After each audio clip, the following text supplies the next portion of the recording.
4 जुलाई 2023 से आप लोगों ने सीमा हैदर का नाम तो हर जगह सुना ही होगा, भले वो न्यूज चैनल्स हो या फिर आप लोगों के सोशल मीडिया, हर जगह हम लोगों को ये नाम वायरल होते हुए देखने को मिल रहा है। क्या है इसके पीछे का राज और क्या सच्ची के अंदर सीमा हैदर एक स्पाई है जिसे कि इंडिया के अंदर भेजा गया है, या फिर उसका कोई और मकसद है, या वो सच्ची में सचिन से प्यार करते हैं जिसके चलते वो इंडिया के अंदर आई है। क्या है इसके पीछे का राज, हर एक चीज को देखते हैं। ये कहानी की शुरुआत तो बहुत पहले हो गई थी जब ये पबजी के अंदर आपस में एक दूसरे से मिले थे और उसी के चलते सीमा हैदर को सचिन से प्यार हो गया, कहने के लिए या फिर सच्ची में पता नहीं। लेकिन उसके बाद हम लोग ये चीज देखने को मिली कि सीमा हैदर पाकिस्तान से शारजहां जाती है, यूएई की स्टेट के अंदर, और वहां से फिर वो काठमांडू आती है और काठमांडू से वो इनडायरेक्टली इंडिया के अंदर एंटर करती है। लेकिन इससे पहले मार्च के अंदर ही इन लोगों ने काठमांडू में मिलने के बाद शादी भी कर ली थी पशुपतिनाथ मंदिर के अंदर, जो कि एक तरीके से इलीगल शादी मानी जाएगी क्योंकि पहले ही सीमा हैदर मैरिड है जिसका नाम है गुलाम हैदर, जो कि उसके पति का नाम है। साथ के साथ इनका कोई डिवोर्स नहीं हुआ था।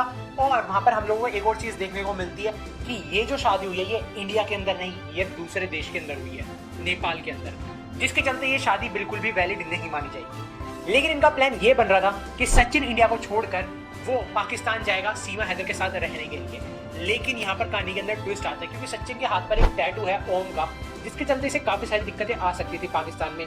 ऐसा कहने वाली कौन थी? सीमा हैदर। जिसके चलते सचिन को भी लगा अगर सीमा कुछ कह रही तो वो सोच समझ के कह रही होगी, तो उसने पूछा तो हम लोग क्या कर सकते हैं। सीमा ने बोला कि मैं तुम्हारे पास आ जाती हूँ इंडिया के अंदर, जिसके चलते वो इंडिया के अंदर आ चुकी थी जुलाई मंथ में ही।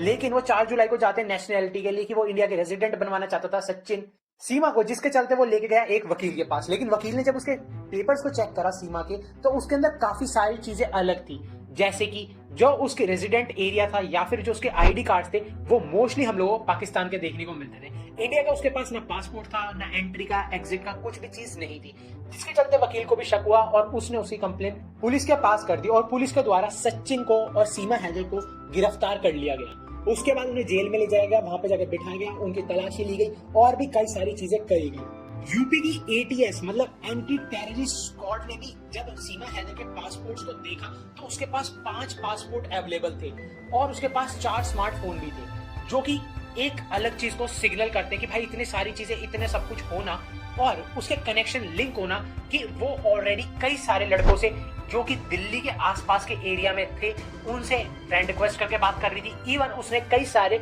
ऊपरी रैंक के ऑफिसर्स तक को फ्रेंड रिक्वेस्ट भेज रखी थी। इसके अलावा वो इस चीज के अंदर काफी ज्यादा इंडल्ज थी और इसका सीधा सीधा शक इसी चलते जा रहा है कि ये पीएमओ ऑफिस मतलब जो दिल्ली का पार्लियामेंट है और पीएमओ ऑफिस है उसके आसपास रहने की साजिश बना रही थी। लेकिन कहानी के अंदर कई सारे ऐसे लूप होल भी थे, जैसे कि एटीएस ने एक और चीज को देखा। जब उसके आईडी कार्ड को देखा गया तो वो काफी ज्यादा रिसेंट का बना हुआ था, जबकि पाकिस्तान के अंदर बच्चों के समय से ही वहां पे उनका कार्ड बना दिया जाता है, जिसके चलते काफी ज्यादा शक इस तरफ भी जा रहा था कि ये रिसेंट में कार्ड बनाया गया। और कई बारी जो पाकिस्तानी स्पाई आते हैं वो अपने कार्ड को नया बनवा के आते हैं, जिसके चलते कोई भी उन्हें पकड़ ना पाए जल्दी से। और वही चीज हम लोगों को सीमा हैदर केस के अंदर देखने को मिली, जिसके चलते इनका शक और ज्यादा चला गया और हम लोग काफी सारे और डाउट्स भी देखने को मिले। लेकिन अगर सीमा हैदर बिल्कुल ही ग्रीन शीट के ऊपर छोड़ी जाए तो क्या इसकी नेशनैलिटी को इंडिया में लाया जा सकता है? क्योंकि काफी लोगों का मानना ये भी है कि अगर हम इसे पाकिस्तान में भेज देंगे तो इसकी जान के ऊपर खतरा भी हो सकता है। ये अपने प्रेमी के लिए यहाँ तक आई है, लेकिन सीमा हैदर के जो दोस्त हैं और जो इसके डॉक्टर्स हैं उन्होंने भी ये चीज बताई कि स्टार्टिंग में ये डिप्रेशन से भी जूझ चुकी है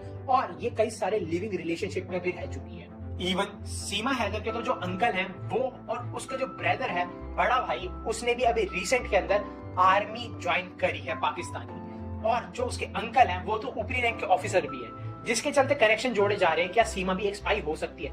लेकिन इस मुद्दे के बारे में इंडिया से ज्यादा हाइप तो हम लोगों को पाकिस्तान में देखने को मिल रही है। वहां पर इस टॉपिक को लेकर काफी ज्यादा बातें चल रही है और काफी सारे लोग इस चीज के ऊपर डिस्कस कर रहे हैं। इवन वहां के कई लोगों ने तो ये चीज भी बोल दी है कि सीमा को वापस हम लोगों के पास भेज दो पाकिस्तान के अंदर, वरना जो वहां के हिंदू है उनके ऊपर खतरा मंडरा सकता है। बेसिकली वहां पे उन हिंदुओं के ऊपर जान के ऊपर संकट बन सकता है। लेकिन वहां के जो पाकिस्तानी मिलिट्री है उन्होंने उनकी सिक्योरिटी को बढ़ा दिया, जिस रीजन के अंदर सबसे ज्यादा हिंदू पॉपुलेशन है। साथ के साथ हम लोगों को और भी कई सारी चीजें देखने को मिल रही है। इवन मुंबई पुलिस के पास हाल ही के अंदर पाकिस्तान से कॉल आई थी, जिसके अंदर ये चीज बोली गई थी कि जो 26/11 का हमला था वो हम लोग दोबारा कर देंगे अगर सीमा हैदर को दोबारा से पाकिस्तान नहीं भेजा जाता है। तो काफी सारी कड़ियों के हिसाब से तो सीमा हैदर एक स्पाई है, लेकिन बाई चांस अगर वो स्पाई नहीं निकलती तो क्या वो इंडियन सिटीजनशिप को ले सकती है? बेसिकली 4 तरीकों से इंडियन सिटीजनशिप मिल सकती है। या तो उस इंसान को 10 से 15 साल हो जाए, इंडिया में है तो तब उसे मिल सकती है। दूसरी चीज, या तो उसका जन्म ही यहाँ पर हो, लेकिन सीमा केस के अंदर जन्म वाली चीज तो वैलिड हो नहीं पाएगी। नंबर 3, जो उसके ग्रैंडफादर हो या फिर उनके फादर मदर इंडिया से लिंक्ड हो, लेकिन ये चीज भी सीमा हैदर केस के अंदर नहीं है।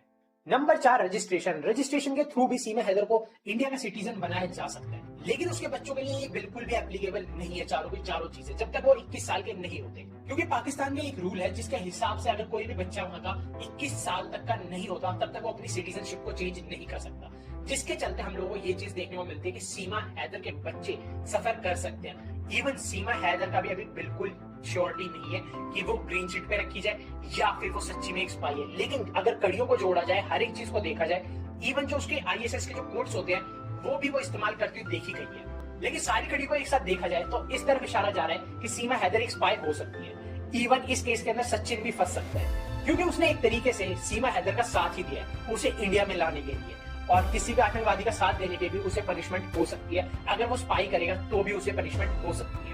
इसके चलते अब सीमा हैदर के साथ क्या डिसीजन लिया जाता है, क्या उसे पाकिस्तान वापस भेजा जाएगा या फिर उसके ऊपर और ज्यादा इन्वेस्टिगेशन होगी या फिर उसे इंडियन सिटीजनशिप दी जाएगी, हर एक चीज को अभी देखा जाएगा।